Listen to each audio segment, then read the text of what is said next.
एक लड़की जो छोटी सी उम्र में महिला कॉलेज की छात्र संघ अध्यक्ष बनती हैं, एक लड़की जो कम उम्र में ही कांग्रेस की प्रदेश राजनीति में अपनी शिरकत करती हैं, एक लड़की जो बेहद ही कम उम्र में अपने राजस्थान सरकार के खेल सदस्य के रूप में मनोनीत होती हैं, एक लड़की जो आज वर्तमान में जालोर की विधानसभा सीट पर कांग्रेस से अपनी दावेदारी कर रही है। मैं बात कर रहा हूं जालोर की युवा नेत्री और युमाना एक सक्रिय कांग्रेस की कार्यकर्ता सुष्मिता गर्ग से। उनसे बात करेंगे और उनसे जानेंगे कि क्या आखिर जालोर की एक छोटी सी लड़की आज जालोर के विधानसभा सीट पर कांग्रेस की दावेदारी कर रही हैं।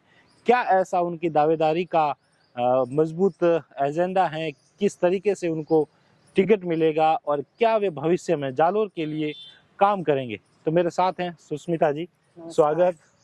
पहले तो आप ये बताएं, जैसे आप जिस परिवार से आते हैं उस परिवार में आपने राजनीति में मतलब इंटरेस्ट कैसे लिया, या आपकी फैमिली से कोई राजनीति में है?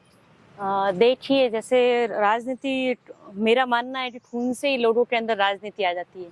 तो मेरे नाना जी भी वार्ड मेंबर रह चुके हैं इंदिरा गांधी जी की टाइम में, और उसके बाद मेरे पिताजी को राजनीति में ऐसे बहुत इंटरेस्ट था, लेकिन आर्थिक स्थिति की वजह से उन्होंने अपनी राजनीति छोड़ी। और उनका सपना था कि वो राजनीति करे, लेकिन उनका सपना वो खुद पूरा नहीं कर पाए, इसलिए उन्होंने मुझे कोऑपरेट किया कि आप राजनीति के क्षेत्र में आगे बढ़ो। आपका पहले तो फैमिली इंट्रोडक्शन, फैमिली में कौन कौन है, क्या करते हैं? देखिए, फैमिली में मेरे पिताजी है, वो एक अध्यापक है, मेरी माताजी है, एक भाई है और एक बहन है। तो राजनीति में फिर आने का जो एक शुरुआत होती है, वो शुरुआत में बचपन से ही ऐसे बहुत क्रांतिकारी विचारों की थी। अच्छा। मुझे बचपन से ऐसे क्रांतिकारी जो भी कार्य होते थे, स्कूल में हो गए या कहीं और भी हो गए, तो उनमें ऐसे ज्यादा इंटरेस्ट रहता था, बढ़ चढ़ के, और देश की सेवा और ये सब में थोड़ा सा बचपन से ही ऐसा जज्बा था।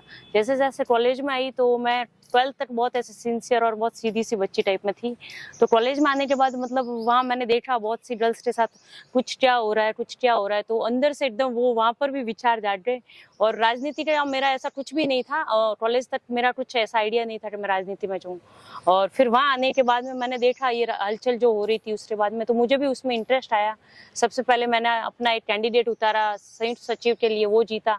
फिर धीरे धीरे उस चीज में मेरे को इंटरेस्ट बढ़ता गया, और सबसे ज्यादा मुझे छात्राओं का और उनके माता पिताओं का इतना प्यार मिला कि लगभग 7-8 साल से मैं कॉलेज की राजनीति में सक्रिय रही। उसके बाद मैं मैन कांग्रेस में सक्रिय रही, और एनएसयूआई में मैं लगातार सक्रिय हूँ। फिलहाल आप राजस्थान सरकार के जो है खेल सदस्य के रूप में मनोनीत हैं। आप प्रदेश लेवल की राजनीति में भी आप सक्रिय रहते हैं। अभी राहुल गांधी की आप उस जन यात्रा में जो थी वहां पे भी आप गए थे, तो आप किस तरीके से एक तरह से देखते हैं कि मतलब अपने आप को कि उस वहां से क्या सीखने को मिलता है, कांग्रेस पार्टी में किस तरीके से काम होता है या क्या? देखिए, मैं अगर एक महिला के हिसाब से बात करना चाहूँ तो, और एक कम उम्र की लड़की के हिसाब से, राजनीति में लोग ये कहते हैं राजनीति बहुत गंदी या दलदल चीज है, लेकिन मैंने जब से कांग्रेस या एनएसयूआई ज्वाइन की है, मुझे यहाँ इस पार्टी में एकदम अपनी बेटी अपनी बहन जैसा मतलब कि व्यवहार साबित होता है यहाँ। और मैं जैसे प्रदेश लेवल की यात्रा में भी गई, जो भारत जोड़ो यात्रा राहुल जी ने निकाली, राजस्थान से होके गई चवली बॉर्डर से लेके वहां तक, तो वहाँ एक बहुत बड़े रूप में लोग थे, वहाँ बहुत हजारों लाखों की संख्या में लोग थे। और वहाँ मतलब मिनिमम औरतें थी, ज्यादा तो अपन नहीं कह सकते, क्योंकि आज भी ऐसा दौर है, महिलाएं अभी भी घर से बाहर नहीं निकलती। लेकिन वहाँ पर भी हमें ऐसा कुछ फील नहीं हुआ, या फिर ऐसा कोई अनसेफ हमें महसूस नहीं हुआ जिससे कि हमें ऐसा लगे कि हमें इस यात्रा में नहीं जाना चाहिए। जितने भी लोग थे उन्होंने हमें एज ए फादर ट्रीट किया, एज ए मदर ट्रीट किया, और मेरी वहाँ चलते चलते पैर की अंगुली भी फ्रैक्चर हो गई, तो कई लोगों ने मेरे साथ रुके भी, कुछ दिन मेरे साथ में उन्होंने अपना भी वेट किया कि चलो इसका सही हो जाने के बाद चलते हैं। और थोड़ा सा ऐसे संघर्षशील तो मैं खुद में भी हूँ, तो मैं वो दर्द को लेकर भी चली वहाँ तक, और मुझे ऐसे वहाँ बहुत अच्छा लगा। और राहुल जी जब मिले तो उन्होंने भी मुझे एकदम इतना प्रोत्साहित किया कि आप एक लड़की हो के वहां से इतने लोग लेके आए हैं, ये सब कुछ कर रहे हो, तो मुझे बहुत अच्छा लगा आपसे मिलके। और सबसे ज्यादा अच्छा मुझे तब लगा प्रियंका जी से मिलके कि उन्होंने मेरी पूरी फैमिली हिस्ट्री, उन्होंने वो सब चीज मेरे से मतलब नोटिस किया कि आप कब कितने टाइम से पॉलिटिक्स में हो और कैसे आए हो, आपके पीछे किसका हाथ है। तो जब मैंने उनको बताया कि भाई मैंने अपने सेल्फ पॉलिटिक्स शुरू की है, मेरे पीछे किसी बड़े नेता का या कोई हाथ नहीं है, मैं अपने स्तर पे राजनीति करती हूँ, तो प्रियंका जी उस चीज़ से बहुत इम्प्रेस हुई और उन्होंने मुझे भविष्य के लिए भी एक अच्छा संदेश दिया है कि आप लगातार चलते रहिए, आपके साथ जो भी होगा पार्टी अच्छा आपके साथ अच्छा निर्णय करेगी। जालोर की विधानसभा सीट से आप दावेदारी कर रहे हैं कांग्रेस से।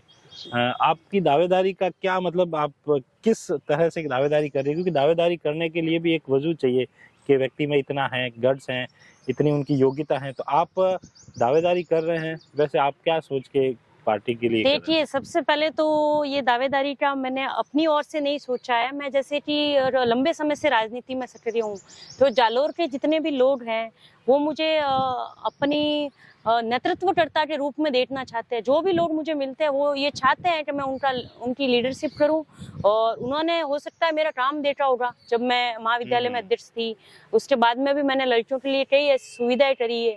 जैसे मैंने वहाँ पर भी राजनीति की, तो मैंने कास्टिज्म वाली राजनीति नहीं की कभी। वहाँ 7 साल से मेरे कैंडिडेट चुनाव जीत रहे हैं, अध्यक्ष निकल रहे हैं, कई अदर पोस्ट पर भी निकल रहे हैं। तो मैंने वहाँ हर एक जाति और ऐसी जाति को भी बढ़ावा देने की कोशिश की जिस जाति वर्ग से कभी राजनीति में महिलाएं आने का नाम नहीं लेती है। ऐसी मैं आपको बताऊंगी, कभी मेरे पास लिस्ट भी पड़ी है। तो हर एक समाज को मैंने मौका दिया, और ना कभी मेरा ऐसा भी नहीं था कि मैं अपनी जाति के लोगों को लेके चलूं। मैं जातिगत राजनीति करना पसंद नहीं करती हूँ, मैं व्यक्तिगत राजनीति करना पसंद करती हूँ। और जहाँ तक मुझे लगता है कि जालोर में लोगों के लिए रोजगार की सुविधाएं उपलब्ध नहीं है, यूथ के लिए। अब यूथ बेचारा भटक रहा है इधर उधर। ये इसीलिए हो रहा है कि जब तक जालोर के नेतृत्वकर्ता एक मजबूत सशक्त नेतृत्व नहीं मिलेगा, खुद के घर भरने से ऊपर जब तक नेता नहीं आएंगे, तब तक जालोर के यूथ और जालोर का विकास मुझे नहीं लगता कि हो।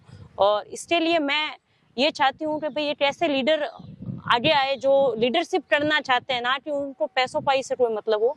और मेरा यही है, जैसा कि मैंने आपको बताया, मैं शुरू से क्रांतिकारी विचारों की हूँ। तो मैं ये चाहती हूँ कि मेरी ओर से समाज में, अपने जालोर में या अपने देश के लिए मैं अपनी ओर से कितना अच्छा कर सकूँ, तो मेरा ये मोटो है, इसलिए मैं चुनाव लड़ना चाह रही हूँ। जालोर में फिलहाल जो है क्या ऐसी समस्या रहेगी या क्या ऐसी समस्या है जिनको आप अगर मान लीजिए बन जाते हैं, आपको सारा आपका साथ हो जाता है, और तो उसमें आप उनको काम को प्रायोरिटी देंगे, और जो जालोर की मेन समस्या है?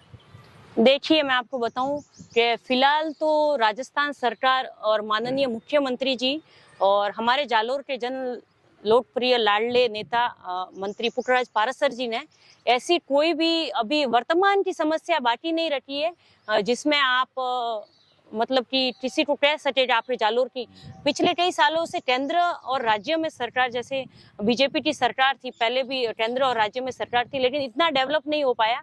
और इस बार जब सरकार आई है, तो हमारे प्रतिनिधित्व के रूप में माननीय मंत्री पुखराज पारासर जी ने ऐसी कोई कमी नहीं रखी जो मुझे लगता है कि उनको मतलब और भी कोई जैसे थोड़ी बहुत कोई कमी है। मैं बता दूं, जैसे जालोर में विधि महाविद्यालय होना चाहिए, और भी शहर का विकास है, जैसे कि जैसे ये पार्क ही अपन जहाँ खड़े हैं, यहाँ मैं भी रेगुलर वॉक के लिए आती हूँ, तो इतना डेवलप नहीं है जितना दूसरी सिटी में है। लोग यहाँ आते हैं तो ये भी बोलते हैं आपके जालोर में क्या है, कुछ भी नहीं है। तो मेरा ये मानना है कि जालोर में रोजगार के जितने साधन बढ़ेंगे, पर्यटक आएंगे यहाँ पे, तो हर तरह से एक अच्छा दृष्टिकोण होगा, और उसके लिए आपको प्रयास करने होते हैं, एक लीडर को प्रयास करने होते हैं। फिलहाल जो है कांग्रेस सरकार की जो उपलब्धियां हैं, हाँ, उसमें जालोर की काफी कुछ समस्या है, जैसे बिल्कुल। किले पर सड़क है, टाउन हॉल है, मेडिकल कॉलेज, ये सारी कुछ बहुत सारी चीजें। तो अब ये है कि जैसे ये काम एक बार घोषणाएं होगी, काम धरातल पे शुरू हो गया, बस अटके नहीं। बिल्कुल एक शुरुआत तो हो जाती है, लेकिन उसके बाद जब अटकता है, जैसे किले की सड़क आज कितने टाइम से अटकी हुई पड़ी है, उसमें अंदर क्या चल रहा है, पुल जो था ये रेलवे ओवरब्रिज वाला, ये काम अब शुरू हुआ है, आगे काफी टाइम से अटका हुआ है। ऐसा अटके नहीं तो जालोर में लगभग काफी कुछ इस बार जो है सुविधाएं शुरू हो जाएगी।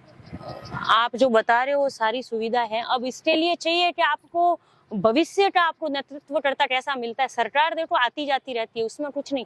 सरकार, हमको 100% यकीन है कि हमारी कांग्रेस सरकार वापस रिपीट होगी, लेकिन बाय द वे अगर अपन ये सोचे भी ना, मतलब रिपीट तो होगी 100% तय है, लेकिन फिर भी आपको एक ऐसा नेतृत्व करता चाहिए जो आपकी उस मांगों को लेकर अड़िग रहे कि ये जालोर में होना ही चाहिए। तो बेशक काम होते हैं, और मैंने बिल्कुल दूसरे जिलों में भी देखा है ऐसे, जहाँ नेतृत्व करता है कि अपने दृढ़ इच्छा शक्ति से काम करते हैं, तो वहाँ पर सिटी का विकास भी है और बहुत अच्छे मायनों में उस सिटी को आप देख सकते हैं कि हर तरीके से वो चीज़ डेवलप है। शिक्षा के क्षेत्र में देखें, रोजगार के क्षेत्र में देखें, सामाजिक दृष्टि से देखें, धार्मिक दृष्टि से देखें, तो इन सारी चीज़ों का एक मूलभूत जो क्राइटेरिया होता है उसमें उस चीज़ का डेवलप होना बहुत जरूरी है, और डेवलप एक नेतृत्व करता है। जालोर प्रदेश स्तर पे कांग्रेस में 2 गुट हैं, जी जालोर में 2 गुट हैं। आप किस गुट से हैं, पायलट गुट या गहलोत गुट? देखिए, मैं पायलट गुट या गहलोत गुट की बात नहीं करूंगी, क्योंकि वो बड़ी राजनीति का विषय है। मैं सिर्फ और सिर्फ एक कांग्रेस की कार्यकर्ता और कांग्रेस की सदस्य के रूप में काम करती हूँ। मुझे किसी गुट में व्यक्तिगत इंटरेस्ट नहीं है, और मैं अपने कांग्रेस पार्टी से ताल्लुकात रखती हूँ और कांग्रेस पार्टी से मुझे प्यार है। तो ये थे सुष्मिता जी गर्ग, इनसे आपने बातचीत की, हमने जाना उनके विचारों को। भविष्य के गर्भ में है, क्योंकि कभी कुछ टाइम बाकी है, आने वाले कुछ समय बाद टिकटॉक की छटनी होगी, व्यक्तियों की छटनी होगी, रिपोर्टें ऊपर तक जाएगी और उनको जहां जहां से जो दावेदार कर रहे हैं उनको वहां से टिकट मिलेगा। हमारी शुभकामना है कि आपको बहुत बहुत मिले, धन्यवाद आपका। और हम भी चाहते हैं जालोर में एक सशक्त नेता है, चाहे किसी भी पार्टी से हो, होना चाहिए एक अच्छा नेता, अच्छा लीडर होना चाहिए जो हर चीज को समझे। बहुत बहुत धन्यवाद आपका भी, आपने अपना अमूल्य समय दिया। वैसे एक आप यहाँ रोज आते हैं या आज इंटरव्यू? नहीं, इंटरव्यू के लिए मुझे कौन सा पता था आप इंटरव्यू लेने आ रहे हो। मैं तो रोज ही यहाँ वॉक के लिए आती हूँ सुबह। ठीक है, थैंक यू, धन्यवाद।